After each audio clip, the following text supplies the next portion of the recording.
Mungkin juga Anda adalah salah satu di antaranya tidak bersedia untuk memimpin doa apabila ditodong secara tiba-tiba. Dan itu wajar saya kira saudara-saudara. Tetapi dengan memperhatikan poin-poin yang saya jelaskan tadi, saya yakin Anda akan selalu siap kapanpun Anda diminta untuk memimpin doa secara spontan. Dengan memperhatikan apa yang saya jelaskan tadi, saya yakin Anda akan selalu siap dimanapun juga Anda diminta untuk memimpin doa.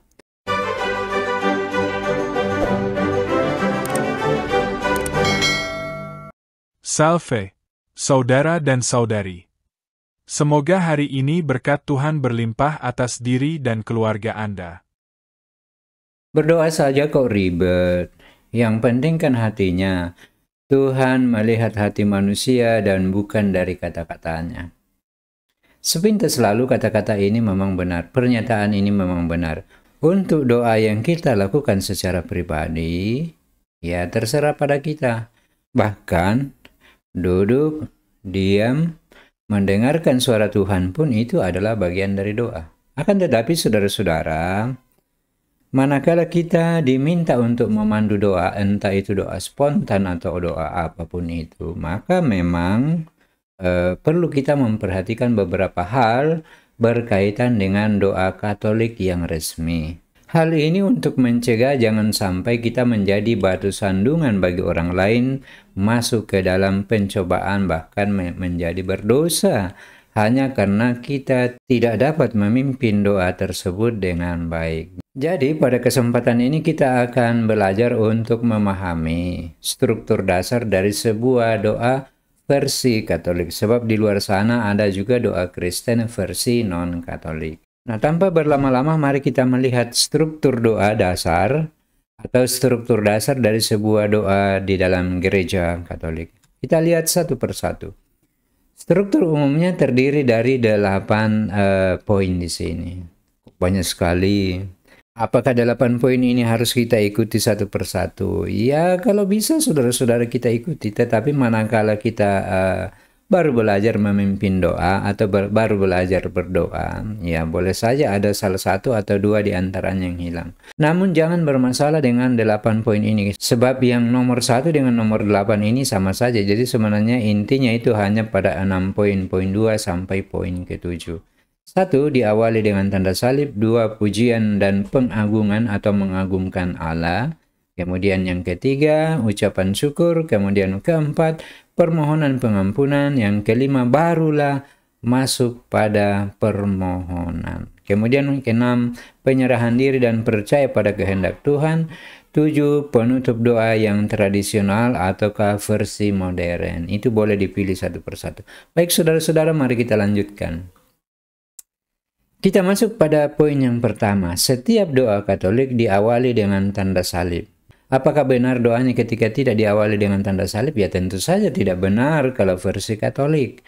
Apabila versi Kristen ya itu bisa saja terjadi. Tetapi doa versi Katolik seharusnya dan harus dan wajib diawali dengan tanda salib.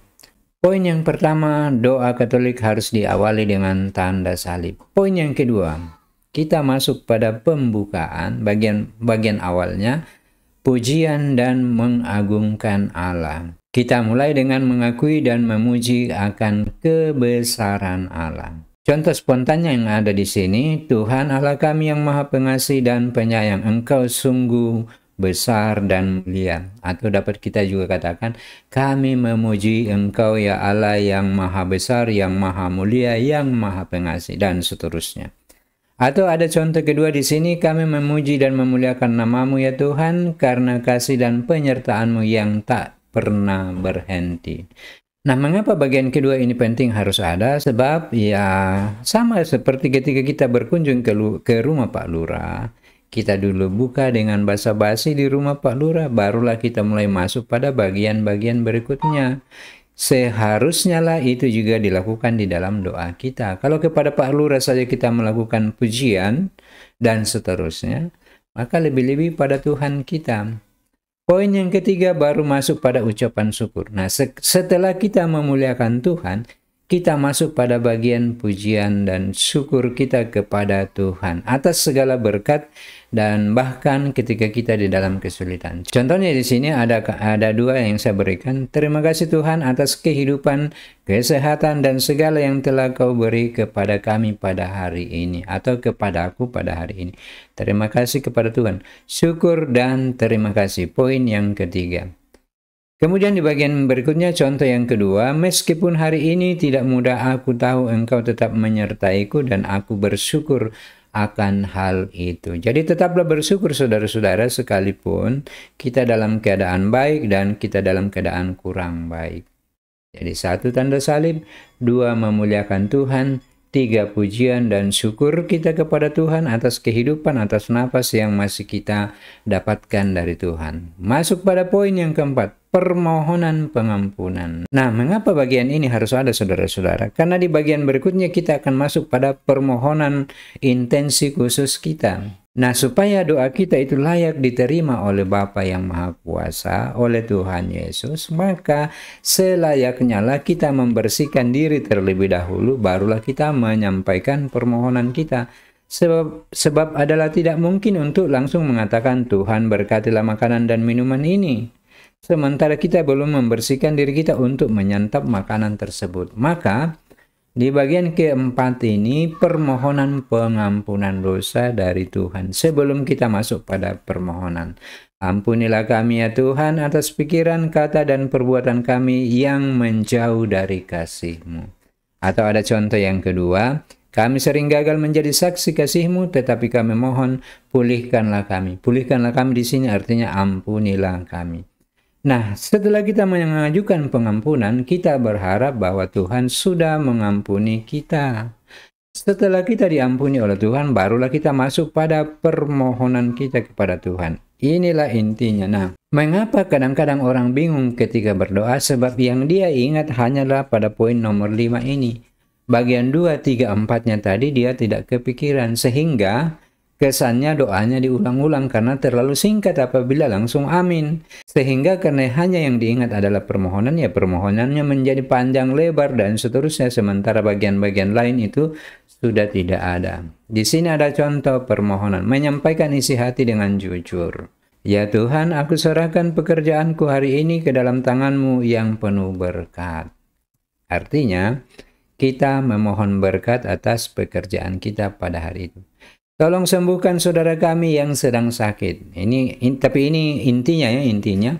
Tentu saja ada bagian pembukaannya. Lalu dampingilah keluargaku dan jagalah kami dari perpecahan. Inilah inti permohonan kita kepada Tuhan. Jadi, untuk satu doa biasanya satu saja intinya. Apabila terlalu banyak nanti terlalu melebar kiri kanan dan seterusnya. Misalnya, doa makan ya doa makan, doa ulang tahun ya doa ulang tahun, doa ucapan syukur ya doa ucapan syukur. Tidak perlu ke sana kemari mendoakan seluruh dunia sampai dari Sabang sampai Merauke, dari kutub utara sampai ke kutub selatan. Jadi intinya apa yang didoakan itulah yang dimohonkan kepada Tuhan. Kemudian kita masuk pada poin yang ke-6. Setelah kita meminta permohonan kepada Tuhan, itu adalah permohonan. Itu adalah keinginanku ya Tuhan, tetapi bukanlah kehendakku yang terjadi, melainkan kehendak Tuhanlah yang terjadi. Itulah di poin ke-6 ini. Atas permohonan tadi yang sudah kita sampaikan pada poin nomor 5, itu bukan kuasa mutlak kita, tetapi ada pada kuasa mutlak Tuhan. Nah, oleh karena itulah ada poin yang ke-6 ini, atas permohonan tadi kami menyerahkan sepenuhnya kepada Tuhan, entah dikabulkankah atau ditundakah dan seterusnya. Mengakui keterbatasan manusia dan percaya pada rencana Allah. Kita boleh memohon kepada Tuhan, tetapi Tuhanlah yang menentukan dikabulkan atau ditunda atau dikabulkan sebagian dan seterusnya. Contoh penyerahan yang ada di sini, segala yang aku hadapi kuserahkan ke dalam tangan-Mu ya Tuhan. Tadi saya sudah meminta tolong kuatkan saya ya Tuhan.